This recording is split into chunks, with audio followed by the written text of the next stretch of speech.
Hi అండి, welcome to our channel Khans tasty kitchen. పచ్చి రొయ్యలతో ఒకసారి ఇలా కూరని చేయండి. ఈ కూర సింపుల్గా టేస్టీగా చాలా బాగుంటుంది. ఈ కూరను ఎలా చేశానో ఈ వీడియోలో అయితే చూసేద్దాము. ఈ కూరను చేసుకోవడానికైతే ముందుగానే నేను పచ్చి రొయ్యల్ని శుభ్రంగా కడిగేసుకొని కొంచెం పసుపు మజ్జిగని వేసి కాసేపు అయితే ఆ పచ్చి రొయ్యల్ని ఆ వాటర్లో అయితే నానబెట్టుకున్నాను.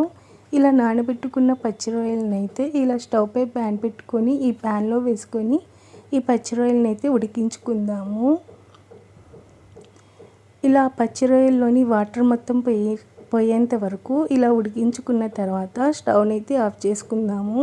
ఇలా ఉడికించుకోవడం వల్ల ఆ పచ్చి రొయ్యల్లో ఉన్న బ్యాడ్ స్మెల్ అనేది పోతుంది.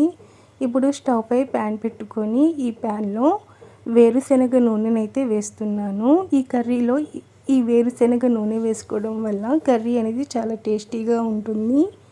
నూనె కొంచెం హీట్ అయిన తర్వాత పచ్చిమిర్చిని అయితే వేసుకుంటున్నాను. ఈ కర్రీలో పచ్చిమిర్చి ఫ్లేవర్ అనేది చాలా బాగుంటుంది. ఇలా పచ్చిమిర్చి కొంచెం ఎర్రగా ఫ్రై అయిన తర్వాత దీంట్లోకి అయితే ఉల్లిపాయలని అయితే వేసుకుంటున్నాను. ఇలా ఉల్లిపాయలని వేసుకున్న తర్వాత ఒకసారి అయితే కలిపేసుకుంటున్నాను.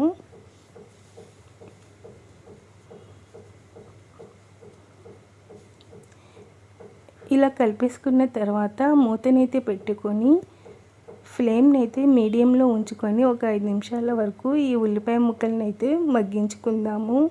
ఇలా 5 నిమిషాల తర్వాత మూతని తీసేసుకొని ఒకసారి అయితే కలుపుకుందాము. ఈ ఉల్లిపాయ ముక్కలు అయితే ఇంకొంచెం మగ్గాలి, అందుకని మూతని పెట్టుకొని ఒక 2 నిమిషాల వరకు ఈ ఉల్లిపాయలను అయితే మగ్గించుకుందాము. ఇలా 2 నిమిషాల తర్వాత మూతనైతే తీసేసుకొని ఒకసారి కలిపేసుకుందాము.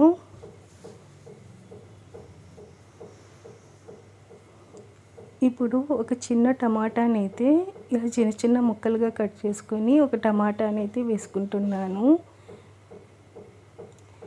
ఇలా టమాటాని వేసుకున్న తర్వాత ఒకసారి అయితే కలిపేసుకొని మూతని పెట్టుకొని ఈ టమాటా ముక్కల్ని అయితే మగ్గించుకుందాము.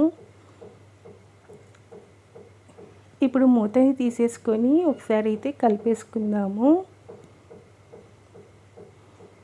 ఇప్పుడు టమాటా ఉల్లిపాయ ముక్కలు బాగా మగ్గిపోయాయి కదా. ఇప్పుడు దీంట్లోకి అయితే అల్లం వెల్లుల్లి పేస్ట్ ఫ్రెష్గా నూరుకున్నది, దీంట్లో అయితే కొంచెం లవంగాలు చెక్కను వేసుకొని ఇలా పేస్ట్ లాగా అయితే చేసుకున్నాను. ఈ పేస్ట్ని అయితే వేసేసుకొని ఈ అల్లం వెల్లుల్లి పేస్టు పచ్చివాసన పోయేంత వరకు ఫ్రై చేసుకోవాలి. ఇలా అల్లం వెల్లుల్లి పేస్టు బాగా ఫ్రై అయిన తర్వాత దీంట్లోకి అయితే మనం ఉడికించి పెట్టుకున్న పచ్చి రొయ్యలని అయితే వేసుకుంటున్నాను. ఇలా పచ్చి రొయ్యల్ని కూడా వేసుకున్న తర్వాత ఒకసారి అయితే కలిపేసుకుందాము. ఇలా కలిపేసుకొని మూతని పెట్టుకొని ఒక 3 నిమిషాల వరకు మీడియం ఫ్లేమ్లో ఈ పచ్చి రొయ్యల్ని ఉడికించుకుందాము. ఇలా 3 నిమిషాల తర్వాత ఒకసారి అయితే మూతని తీసేసుకొని ఒకసారి కలుపుకుందాము. ఇప్పుడు దీంట్లోకి కొంచెం పసుపు, ఉప్పు, కారాన్ని అయితే వేసుకుంటున్నాను. ఈ కర్రీ కొంచెం స్పైసీగా ఉంటేనే చాలా బాగుంటుంది. దీంట్లోకి ఇలా ఎండు కొబ్బరిని అయితే ఇలా పొడిలాగా చేసుకొని వేసుకుంటున్నాను. ఇలా ఎండు కొబ్బరి వేసుకోవడం వల్ల కర్రీకి గ్రేవీ అనేది వస్తుంది, టేస్ట్ కూడా చాలా బాగుంటుంది. ఇలా మొత్తం ఒకసారి కలిపేసుకుంటున్నాను. ఇలా కలుపుకున్న తర్వాత దీంట్లోకి అయితే కొన్ని వాటర్ని అయితే వేసుకుంటున్నాను. ఇలా వాటర్ని వేసుకున్న తర్వాత ఒకసారి అయితే కలిపేసుకొని మూతని పెట్టేసుకొని ఒక 4 నిమిషాల వరకు ఈ కర్రీని అయితే ఉడికించుకుందాము. ఇలా 4 నిమిషాల తర్వాత మూతని తీసేసుకొని ఒకసారి అయితే కలుపుకుందాము. ఇప్పుడు దీంట్లోకి అయితే కొంచెం కొత్తిమీరని వేసుకొని ఒకసారి కలుపుకొని ఈ కర్రీ నుండి ఆయిల్ సెపరేట్ అయ్యేంత వరకు ఈ కర్రీని అయితే ఉడికించుకుందాము. ఇలా ఆయిల్ సెపరేట్ అయింది కదా, ఇప్పుడైతే స్టవ్ని అయితే ఆఫ్ చేసేసుకుంటున్నాను. ఇంతే అండి, సింపుల్గా టేస్టీగా పచ్చి రొయ్యల కూర రెడీ.